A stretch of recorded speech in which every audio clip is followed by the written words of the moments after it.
What's going on, everybody? Welcome to Fantasy Football Over Analysis. Today we're talking about the New Orleans Saints, their fantasy relevant players, and whether or not we are targeting or fading them in our drafts this summer. At quarterback, Tyler Shough took over midway through the season for the Saints last year. Despite only playing in 11 games, Shough still managed to finish as the quarterback 26 overall. And when Shough took over, the offense definitely elevated for the Saints. We started to see guys like Olave get unlocked and used to his full potential. Shough really seemed to thrive well in the Kellen Moore offense. Shough even added some rushing, running for just under 200 yards and 3 touchdowns. And so Shough comes in, takes over the starting job midway through the year, and once he does, not only does the Saints offense look better, but the team starts winning as well. They went 6-3 in Shough starts down the stretch. And the Saints were happy enough with what he was able to do in his audition as a rookie that they didn't feel the need to do anything at the quarterback position. They didn't bring in any veterans. They didn't pursue anybody in the draft this year. So at least for 2026, they're fully committed to seeing what they have in Tyler Shough. And from a fantasy perspective, we absolutely should be interested in Shough. Shough is going as the quarterback 20 right now. He's in a great offensive environment with Kellen Moore as his head coach and play caller. He's got great weapons to work with between Olave. They add Travis Etienne in free agency. They spend their first round pick on Jordyn Tyson. There are a lot of reasons to be interested in Shough, and he's a great late round quarterback target.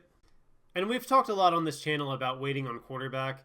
I really like getting the guys that are just outside the QB 12 range, the guys like Brock Purdy, Jared Goff, but guys in the later tiers like Baker Mayfield and Tyler Shough also have appeal to me as well. Because the thing with these guys, these quarterbacks like the Goffs, Purdys, Mayfield, Shoughs, we know that they're going to outperform their ADP pretty easily. Look at Jared Goff.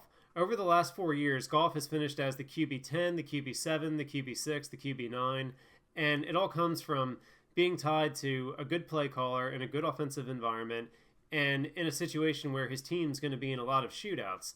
It's the same thing that applies to a guy like Tyler Shough. It's a good young quarterback that's tied to a good play caller with good weapons around him. So it's just conducive to a lot of high-scoring games.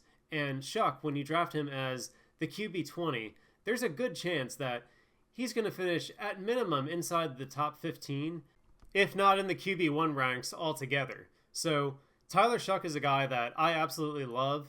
He fits the wait on quarterback strategy perfectly, and he's a guy that I think that fantasy owners are not going to be disappointed in this year. At running back, the Saints go out and sign Travis Etienne during free agency, and yes, I am going to be referring to him as Etienne, but Etienne last season finishes as the RB10 for the Jaguars.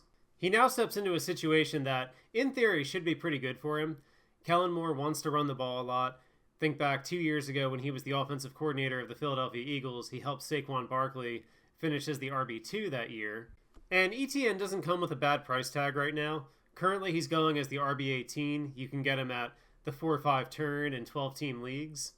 And my thing with Etienne is how involved is he going to be in the passing game?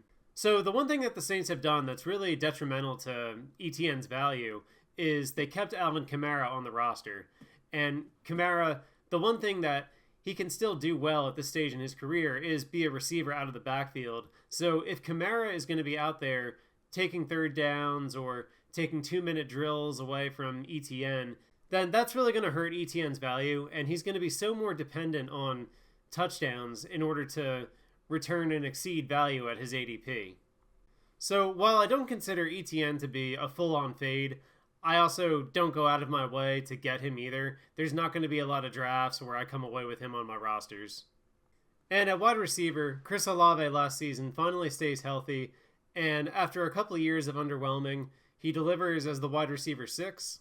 And part of what made Olave a league winner last season was, after he had disappointed people for 3 straight years, nobody wanted him. He was completely free in drafts. Well, this year the discount's gone. You now have to pay up for Olave. He's going as the wide receiver 12.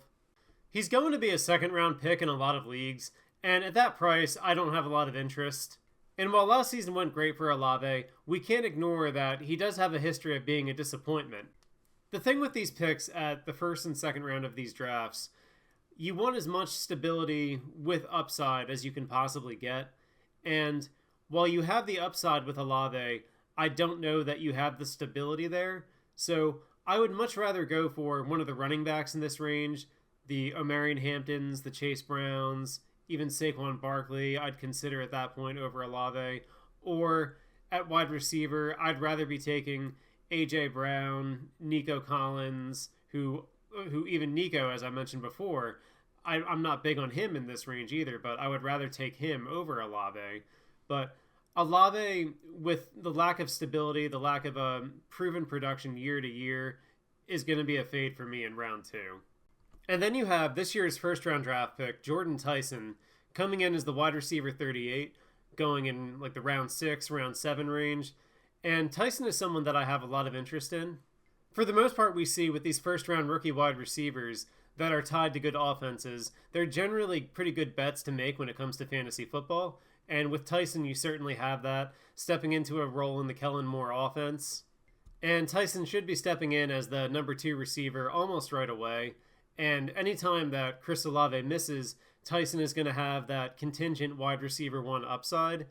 And while Tyson does come with some injury issues of his own, I'd rather be buying him in the 6th, 7th round than I would Chris Olave in round 2. And then for much deeper leagues and dynasty formats, a guy to keep an eye on is Bryce Lance. The Saints lost that true deep threat when they traded away Rashid Shaheed to the Seahawks last trade deadline. Lance has a similar skill set, and he could fill that role left behind by Shaheed. Lance isn't someone that you need to draft and redraft. He's more someone to keep an eye on to see if he's able to secure a role early in the season, and then maybe at some point he's a guy that we're going for on the waiver wire. If Tyson or Olave miss time, then maybe he has some streaming appeal. He's just a name to file away and keep an eye on at this point, but not someone that you need to stash at the back of your bench to start the season. At tight end, Juwan Johnson was actually startable at some points last season. Johnson, while his numbers were never overwhelming, he still saw enough volume to finish as the tight end 8. This year, it's probably going to be a little harder to count on Juwan Johnson when everyone is there and everyone is healthy for the Saints. He's going to be a distant 4th or 5th option in the pecking order behind guys like Chris Olave, Jordyn Tyson, Travis Etienne. So the only time I think you're going to be able to even consider streaming Johnson is when 1 or 2 of these other guys are injured and out of the lineup. And that's going to do it for this one, guys. So with the Saints, this is a team and an offense that is young and ascending, and it's one that we're going to want some kind of exposure to for fantasy. Now, again, Tyler Shough, I love as a late-round quarterback option, and I think when it comes to the Saints, I think the best way to get exposure to them is just to invest in Tyler Shough, and then you get a little piece of everybody. Chris Olave, where he's going, it's too expensive, given that I have concerns about his ability to stay on the field. Travis Etienne is fine as an RB2. I don't personally get him in a lot of my leagues, but if the draft doesn't fall exactly the way I want it to, I wouldn't have a problem picking him up as my RB2 or RB3. And Jordyn Tyson in the mid-rounds is the one piece of the Saints passing offense that I will go out of my way to get. First-round rookies are usually a pretty good bet to make at the wide receiver position, and Tyson, with a chance to contribute in a large role from day one in a good offense with a good play caller, is definitely something that I'm going to want to have shares of this year. But I thank you guys so much for watching, and we will talk to you next time when we go over the Atlanta Falcons.